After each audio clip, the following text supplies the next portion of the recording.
Hi, I'm Brett, and I'm about to tell you how I surprised myself and fell in love with the new film, Batman vs. Superman: Dawn of Justice. If you don't know me, my name is Brett Culp, and I'm the producer-director of a film called Legends of the Night, which tells the stories of people who were inspired to become real-life superheroes because of their childhood love of Batman. And I'm also in the middle right now of a documentary film called Look to the Sky, which tells the stories of young people who have embodied the spirit of Superman in their life. So I've spent a lot of time and energy emotionally invested in these characters over the past few years. Now, because of the inspirational nature and the positiveness and the lightness of these documentary films that I've worked on, which are both very family-friendly, I almost kind of felt a moral obligation going into Batman v Superman to not like it. I had watched the trailers, I had seen the sense of it. It was clear that it was going to be a very dark movie, that it was going to be heavy, also that it was pitting these two superheroes against each other, and why in the world would anyone want to do that? That felt very heavy to me, and I almost felt like I should just hate this movie going in, and that was kind of my preconception. But I actually left loving it, and I want to share why I did and why I think maybe some people don't. But really, I just want to focus on my own experience with this film and what it meant to me. First of all, let me say for anyone just watching this film that wants to know whether or not it's a good, fun, family-friendly, nice, light action-adventure superhero film to go see, let me just tell you, it isn't. That's not what this movie is. Obviously, it's billed as a big action-adventure, but this is not for kids, in my judgment. And let me also say this. If you feel like Superman should always be this ideal, almost unachievable, perfect presence, maybe a little flawed, but really a perfect guy, you're never going to be able to accept this movie. If you feel that way kind of about Batman 2, that Batman should live at this level where he reaches these ideals consistently, and if he doesn't reach those ideals, then you just can't accept it and they've destroyed your Batman, then you're probably not going to like this movie either. Let me get very specific with these characters and tell you exactly what I mean by that. Batman, this movie opens with yet another reenactment of the death of his parents. There was part of me when I saw that, it's like, why do we have to do this again? We've done this in every Batman reboot since the beginning of time, showing this. In fact, it's now shorthand in the world of cinema that when you see pearls falling to the ground, it means Batman's mom is dying. Why did we need to see that again?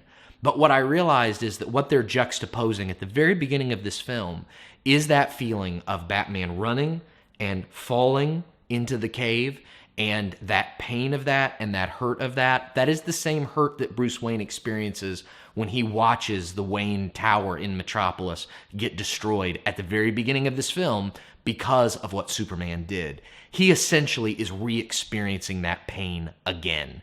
He is seeing it again. He is falling into that pit. And I would say the majority of this film, maybe, I don't know how long, an hour maybe, hour 15, hour and a half, he is that broken person once again. He is not himself.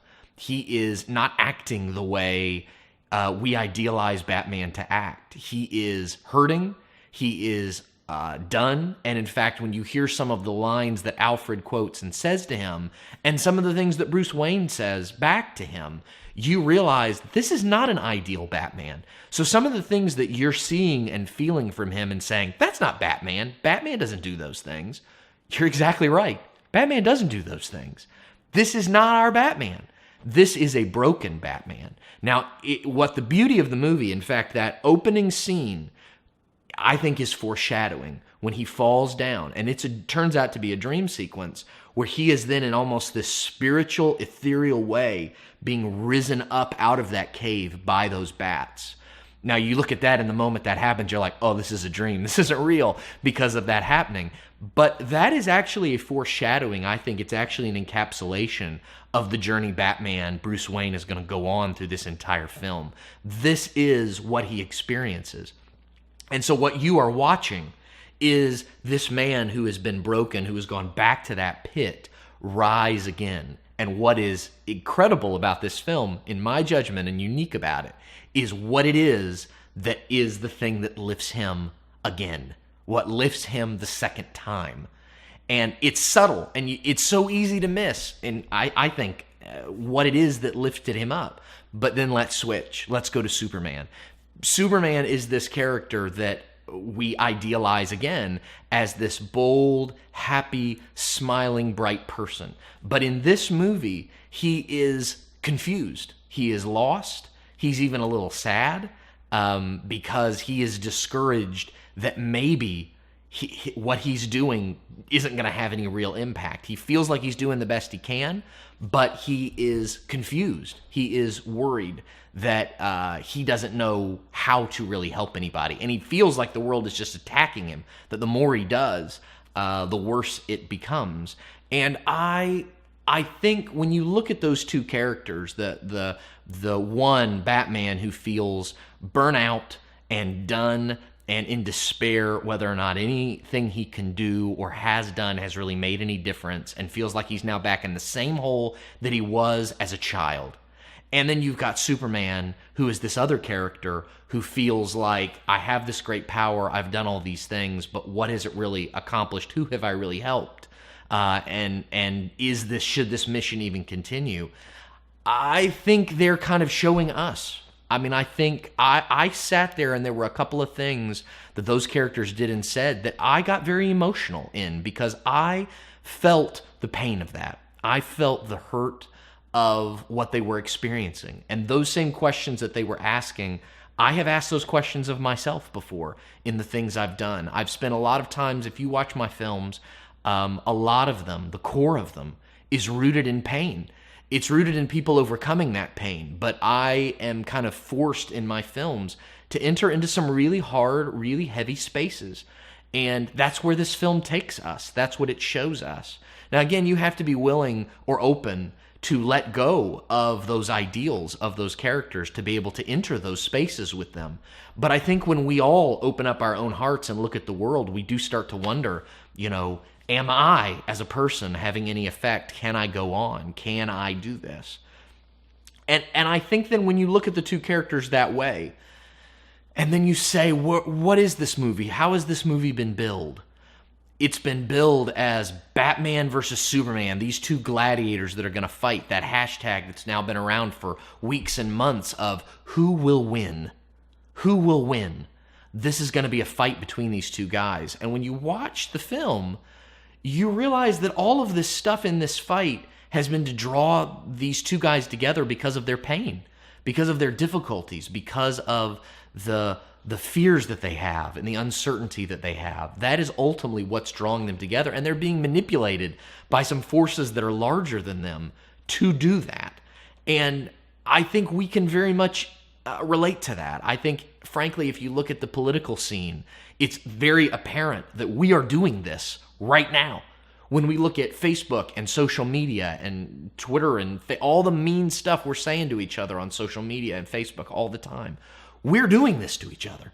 When you look at churches and communities and families, we are doing this to each other. We are in our pain, in our difficulty, identifying each other so quickly as the bad guy, and then saying, I'm going to defeat you, I'm going to destroy you.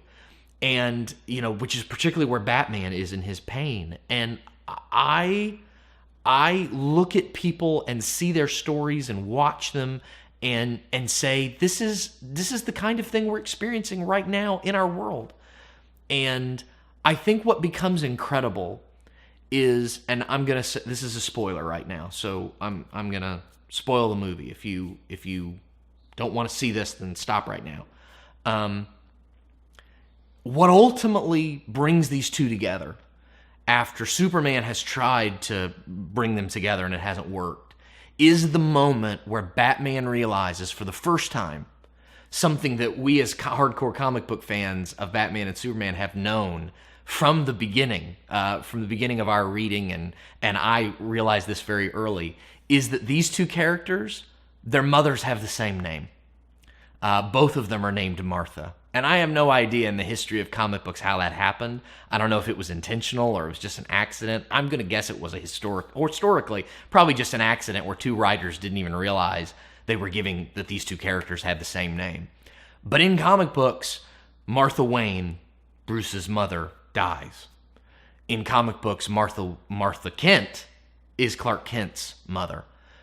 And there is something about that moment where Bruce Wayne, Batman, realizes that he and Superman have the exact same, their mothers have the same name, that it changes him. And I think looking at Superman, seeing him, he sees him in a fresh way. He sees him in a new way and sees him not as a rival or as an enemy, but as a potential friend, as an ally. And he realized that there's been all this manipulation around them, all of these forces at play to get them against each other. But that moment is a moment that allows Batman to rise again. And I think, for me, the profound moment of that in the movie was knowing that about all of us. There are so many differences between us. There are so many reasons that we can fight, and we get caught up in the details of life that make us want to fight each other and battle each other, and we make a big deal about the battles and make them out like they're so important, and that the decisions and the finales about who wins and who loses matter so much. But the truth is, the reality is, that you and I, our mothers have the same.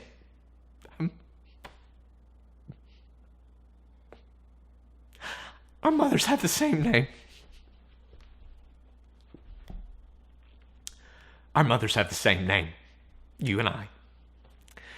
And that truth, that realization, is the second lifting of Batman.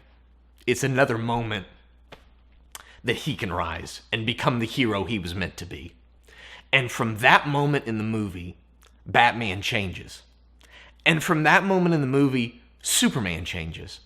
Because Batman is reminded of the hero he can be and the help he can be to the world. And Superman is reminded in that moment that he is not ineffective, that he does matter, and that he can help people rise up, just like he helped Batman rise up. Batman becomes the symbol for Superman of the good he can do in the world and the people he can help. And Superman becomes for Batman the reinvigoration, the rise.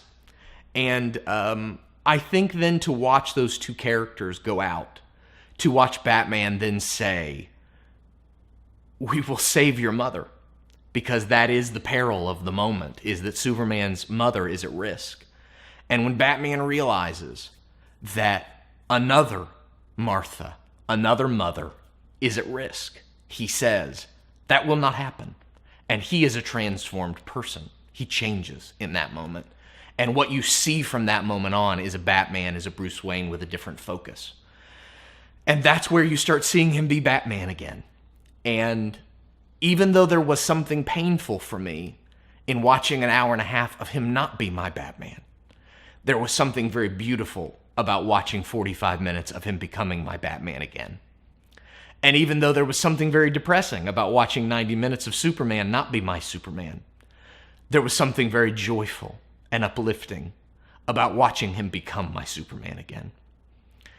And so to me, this movie was not about that pit. It was not about the darkness. It was about watching these two characters rise together and fight together and go out together to then do something good together to help the world. And in what for me was a very profound moment, after Batman saves Martha Kent, she says to him, asks him a question that he's been asked many times before in movies and in fiction. She says, "Who are you?" And you know what the answer has been so many times before. The answer has been, "I'm Batman." But his answer in this movie, when asked that exact same question, was, "I'm a friend of your son's." And I cried when he said it.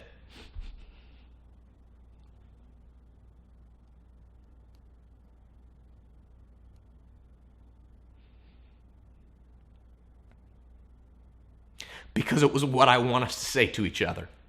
And in fact, I even think it was perhaps a bit of a homage to Superman in the original Christopher Reeves movie when asked, "Who are you?" And his response is, "A friend." That was his response way back in 1978, but that was Superman. And in this movie, we got it from Batman. And then to watch those two characters do what they did and to watch Superman become what he became in this film at the end and do what he did. And then to see the sign at the very end of the film that says, and I'll probably get this wrong, I've only seen the movie once, that says, if you want to see Superman, look around.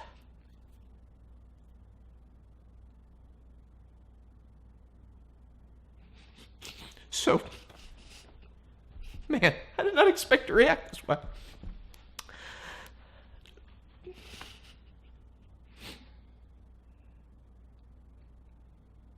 So, here's my hope. My hope is that I could be Superman for you. That I could inspire you to find yourself again.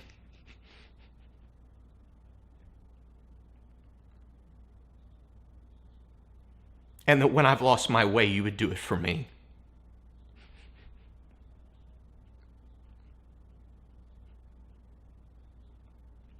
And it's my hope that you would be Batman, that I could be Batman for you. And that when you've forgotten your way, that I could remind you.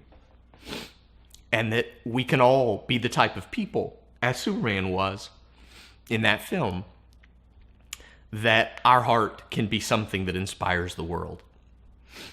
And I think as the movie ends, and you see Batman ready to be a leader, ready to go out into the world, and to gather heroes together, and to go out and fight again as himself. That's what I want for me and for you. So I thought maybe I was going to talk a little bit about confusing plots and some of that. I'm not even going to do that. That's my heart about this movie. And it could be I'm the only one on the planet that feels that way. But it touched me in a very specific way. And whether you like this movie or not, whether you were troubled by these characterizations or there were things about it you didn't like or you didn't like the style or the look of it, I hope if you haven't watched it or if you watch it again, maybe something I've shared will help you in the process. Thanks for listening to me. And as always, we are Batman and Superman is real.